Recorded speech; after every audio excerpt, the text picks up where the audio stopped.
64-year-old woman asked the plumber to do this with her. Hello, my name is Catherine, 64 years old. Today, I will tell a story that is perhaps the most impressive in my life. Brief moments with a handsome, strong young plumber in his prime that took place right in my own house. But the emotions will still linger forever.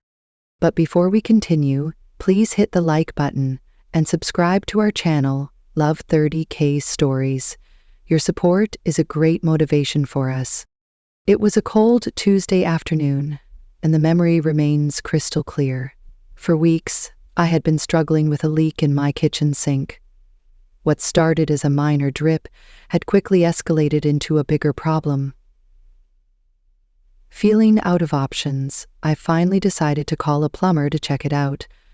His name was Vincent.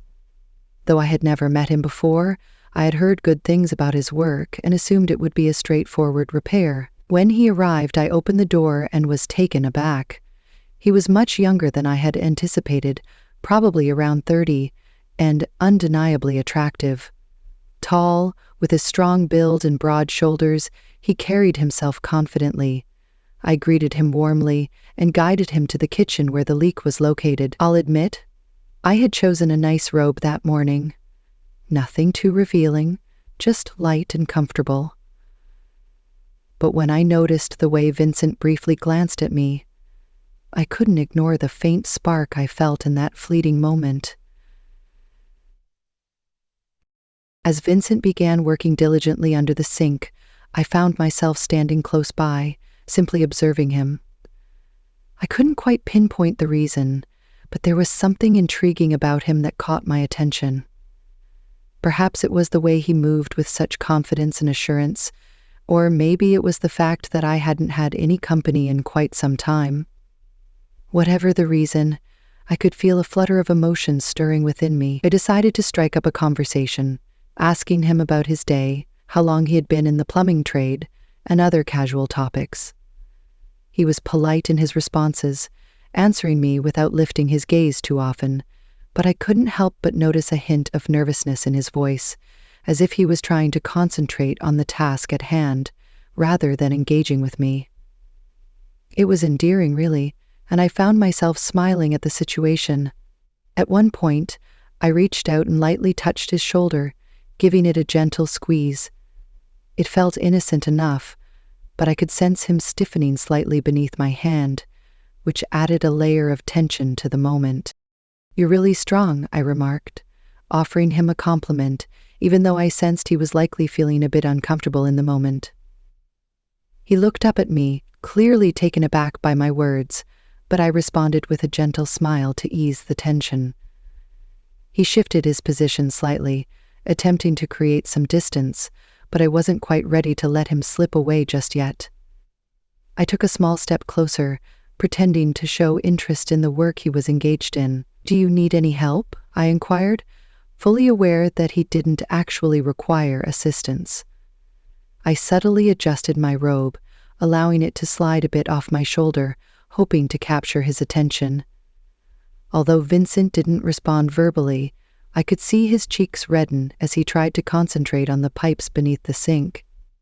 I leaned down beside him, and as I did so, my hand accidentally brushed against his arm. He tensed up again at the contact, but rather than pulling away, I chose to linger there, sensing the charged atmosphere between us. "And no one has actually asked you, have you?" There was an undeniable charge in the air now, something electric, and I could sense that he felt it too. I stood up slowly, deliberately moving even closer to him. He remained crouched under the sink, doing his best to ignore the palpable tension between us, but I wasn't about to let that moment slip away so easily. I waited patiently until he finally stood up to gather his tools, and that's when I decided to make my move. I stepped in close enough that he could feel my breath softly brushing against his neck. "Is there anything else you could help me with?" I asked, my voice gentle yet carrying a subtle edge. He looked at me, his eyes wide with surprise, but initially he didn't say anything. I could tell he was trying to process how to respond to my question, so I gave him a little nudge. quite literally. I allowed my hand to slide down his arm, providing just enough of a touch to ensure he understood the direction this interaction was taking. Then, without waiting for him to formulate a response, I leaned in and planted a kiss on his cheek. It wasn't an overtly bold move, at least not at first. It was just a soft, gentle kiss. However, I could feel him tense up immediately, and in that moment, I realized that I had surpassed a boundary that perhaps shouldn't have been crossed. "My breast is hot. I get it all balanced out again." He stood up abruptly, nearly colliding with the cabinets in his haste, and I could clearly see the anxiety flashing in his eyes. "Ma'am, I'm just here to fix the sink," he stammered, his voice quivering with anxiety. I couldn't help but let out a soft laugh at his reaction. "Are you absolutely sure there's nothing else that needs fixing?" I asked playfully, enjoying the teasing banter. I stepped even closer, my lips now just inches away from his face. I could see him grappling with what to do next, torn between the instinct to stay and the urge to escape. His hands trembled as he hurriedly tried to pack up his tools, clearly flustered. "There's actually something else you could take care of for me," I said, leaning in as if I were about to kiss him again. But just before I could make that move, he took a step back, raising his hands in front of him as if trying to ward me off. "I can't," he said firmly, shaking his head in denial. "I really can't."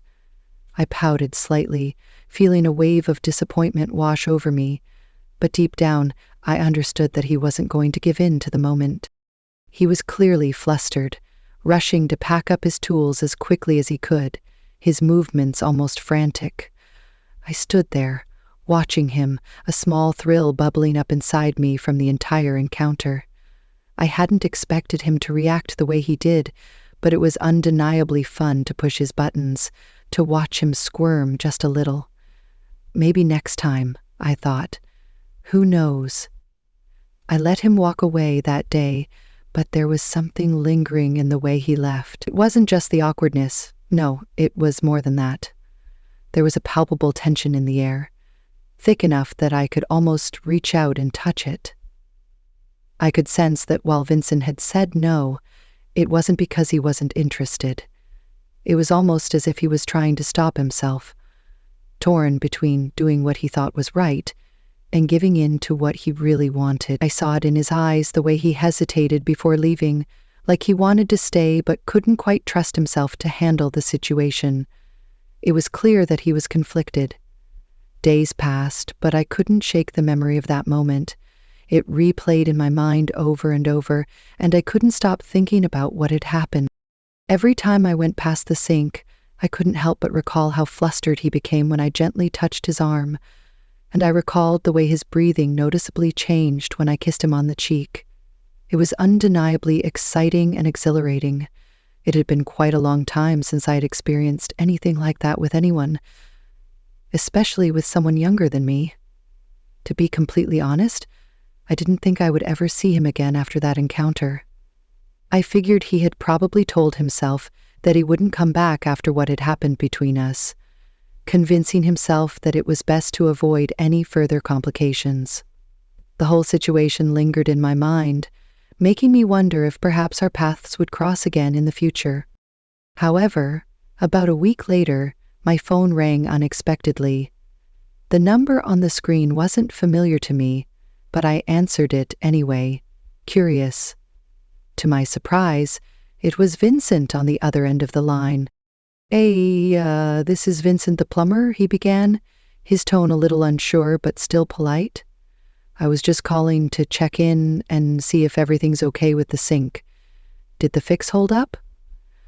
His voice sounded professional, but there was an almost imperceptible tremor underneath it that I couldn't help but notice. I couldn't help but smile to myself, the corners of my lips curling upward as I listened. "All Vincent. How thoughtful of you to call," I replied, trying to keep my tone light and casual, even though I knew exactly where this conversation could lead. "You know, it's funny that you should check in, because the sink is fine, but there's actually another issue in the bathroom that I was hoping you could take a look at." I paused for a moment, making sure my words sounded innocent enough. "It's probably nothing major, but I just wouldn't feel right if I didn't have a professional come in and take a look. You know, just to be safe."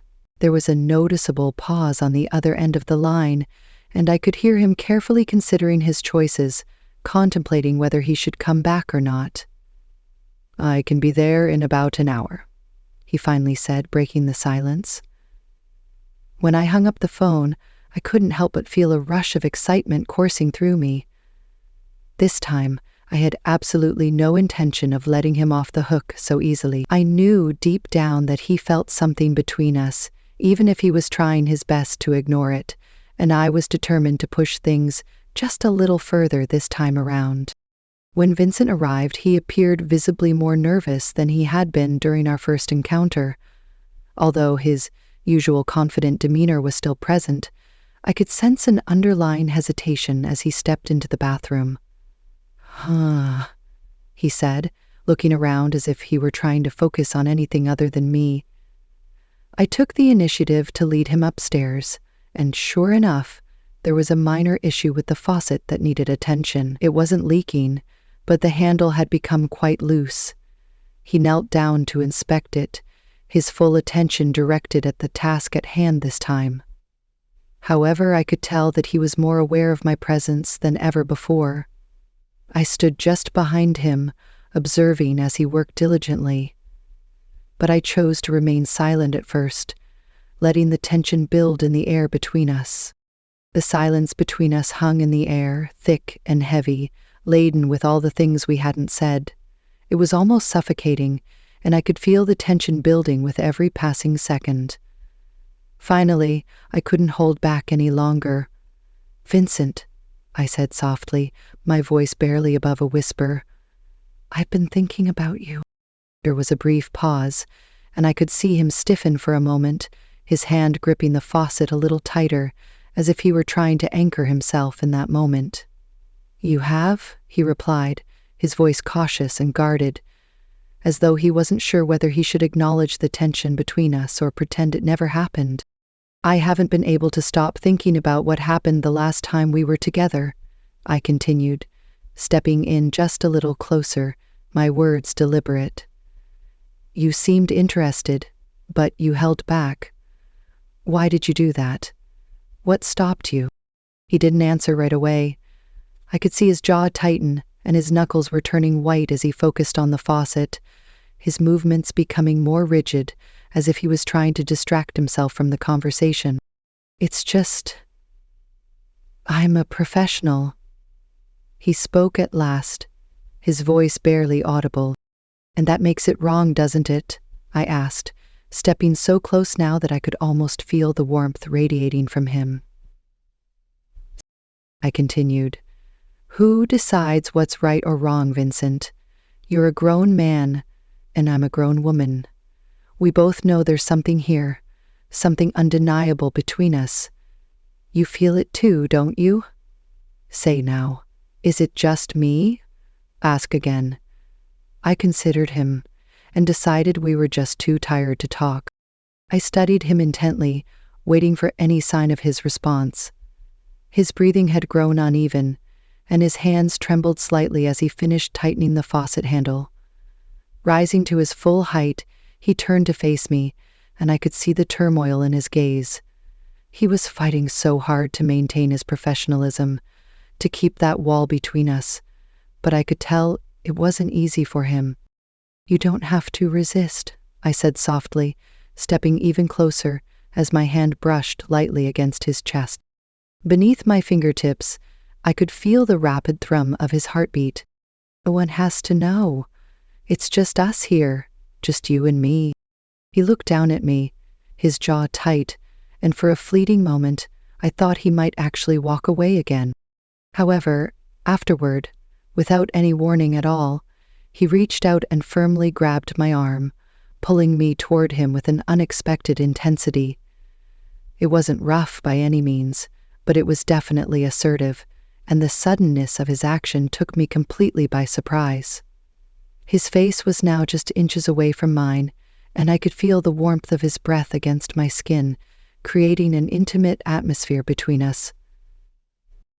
"Catherine," he said, his voice low and filled with intensity. "This isn't a game." "I never said it was," I replied, a smile curling at the corners of my lips. I could sense the strain between us crackling like electricity in the air. "But it doesn't have to be complicated either. Sometimes you just need to let go and embrace the moment." He hesitated for just a second longer, clearly weighing his options, but then, without uttering another word, he leaned down and kissed me. This wasn't the hesitant peck on the cheek from our previous encounter. This was something entirely different. It was deep and passionate, as if all the restraint he had been holding on to had finally snapped and given way. I kissed him back eagerly, my arms wrapping around his neck, pulling him even closer to me. For a few blissful moments, it felt like the rest of the world had completely vanished, leaving just the two of us in our own little bubble. There was nothing but Vincent and the electric charge between us, his hands gripping my waist, his lips pressed firmly against mine, and the heat that had been building between us for days. It was like we were finally letting go of all the tension that had been simmering underneath. When we finally broke apart, both of us were breathing heavily, our chests rising and falling with the effort, and I could see in his eyes that there was no turning back now, no way to pretend this wasn't happening anymore. "What now?" he asked, his voice barely above a whisper, thick with desire and uncertainty. I smiled, a slow, knowing grin, and stepped back just enough to give him some breathing room, but not too far. I wanted him to feel the weight of the moment. "I think you already know the answer to that, Vincent," I said softly, my voice filled with a teasing confidence. "We've already crossed that line, so why stop now?" He didn't respond verbally, and honestly, he didn't need to. The look in his eyes said it all. With one last fleeting glance at the door, he reached for me again, and this time there was no hesitation, no second-guessing, no pulling away. This time, we were both fully committed to what was happening, and neither of us was willing to turn back. And let me tell you, the rest of that afternoon was, well, let's just say that the bathroom wasn't the only thing that got fixed that day. That afternoon was an experience I hadn't felt in a long time, a feeling that was both exhilarating and overwhelming. As soon as Vincent kissed me, all the tension and unspoken desire that had been building between us suddenly exploded into something neither of us could hold back or resist. He pulled me close, his hands tracing along my back as his lips pressed against mine with newfound confidence and intensity. I could feel the weight of everything he had been holding back for so long, and it was almost electrifying. We didn't even manage to make it out of the bathroom at first. The moment was too consuming. He gently pushed me up against the wall, his hands exploring every part of me, my shoulders, my waist, my hips. His touch was firm, yet still respectful, as if he was letting go of control but didn't want to overstep any boundaries. The entire situation felt charged with emotion, and I was completely lost in it. Despite that, I didn't mind at all. In fact, I didn't want him to hold back any longer. I craved this connection just as much as he did, if not more. His lips moved from my mouth down to my neck, and I let out a soft gasp, a sound that was both surprised and thrilled. He stopped for a moment, as if he was checking to ensure that I was okay with everything that was unfolding between us. When I didn't stop him or pull away, he continued, his kisses becoming increasingly urgent and more filled with need. It felt as though all the time he had spent denying this moment had built up into something powerful that neither of us could resist any longer. However, finally, we did have to stop, if only to catch our breath and regain some sense of composure amidst the whirlwind of emotions we were experiencing. We stayed there, pressed tightly together, both of us panting as if we had just run an exhausting marathon. His forehead rested gently against mine, and for a brief moment we remained silent, simply absorbing the reality of what had just happened between us. "I've never done anything like this," Vincent murmured, his voice low and husky, filled with a mix of wonder and uncertainty. "I really shouldn't have." I placed my hand on his chest, feeling his heart racing beneath his shirt, a reflection of the intensity of the moment. "There's nothing wrong with letting go sometimes, Vincent. We're adults, after all. We can do what we want." I smiled softly, hoping to ease the guilt that I could see creeping into his expression. End of poem. He chuckled lightly, but it was a nervous kind of laugh that hinted at his unease. He said, "You make it sound so simple." "It is simple," I affirmed, stepping back just a little bit, though I kept my hand resting on him for reassurance. "You've been holding back for too long." "Why?" "Because of some invisible line that separates what's right from what's wrong.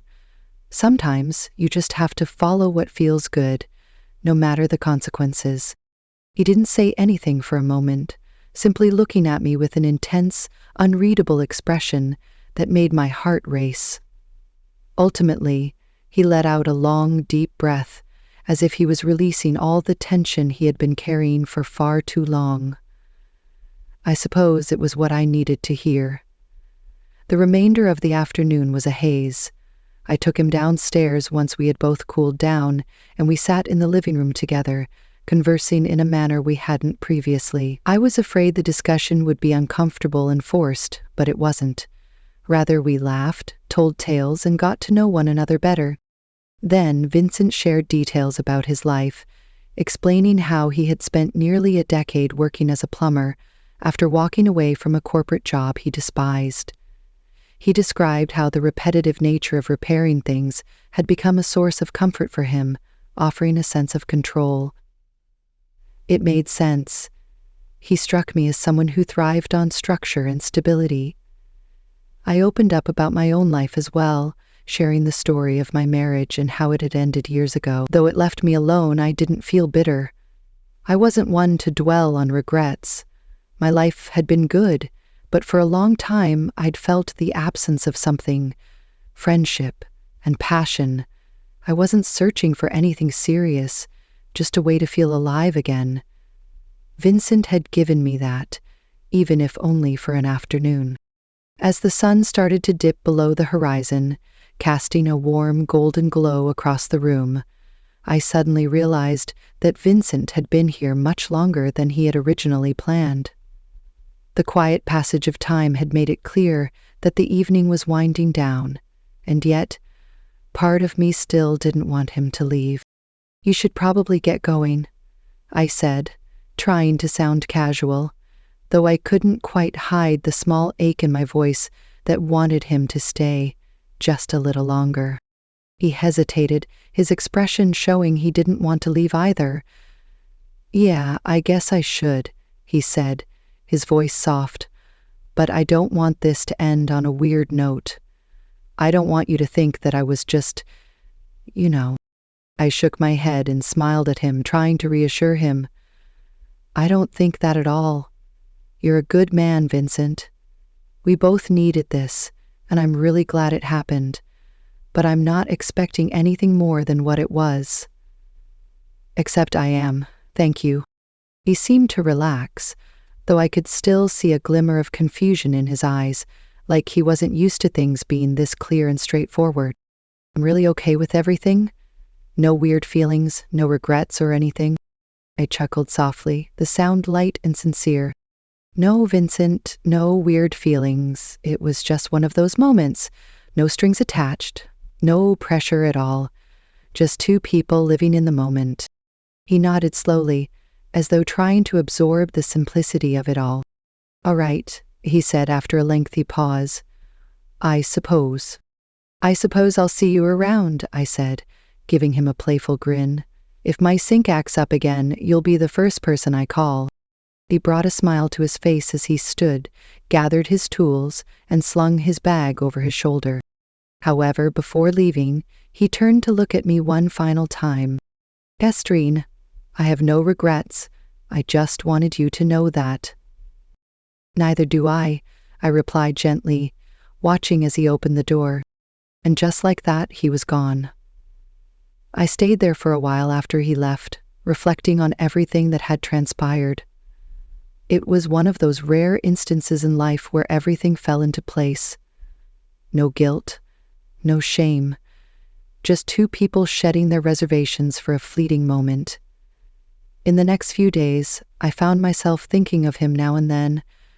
I wondered if he ever thought of me too. But I never reached out to him. I didn't need to. That afternoon was exactly what it needed to be.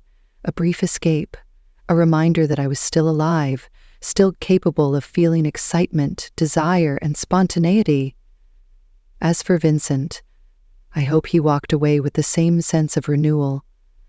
Sometimes, a single unexpected connection is all it takes to remind us that life doesn't have to be confined to strict boundaries. Maybe he returned to his routine, repairing pipes and going through his days as he always had. Or perhaps, just maybe, that afternoon gave him a fresh perspective, a way to embrace the moment and let go when it felt right. Whatever the case, I won't forget him. And who knows, maybe the next time something breaks in this house, I'll call him, or perhaps I'll leave it up to fate. For now, I'll treasure that little adventure for what it was. Something unexpected, something beautiful, and proof that even at 64, life is still brimming with astonishment. That's the wrap-up of today's video. Thank you so much for watching. If you found our content engaging, a thumbs up and sharing it with your loved ones would be much appreciated. Make sure to subscribe to our channel, Love 30K Stories, and turn on the notification bell for updates on our latest videos. Your support is everything to us. Until next time, take care and goodbye.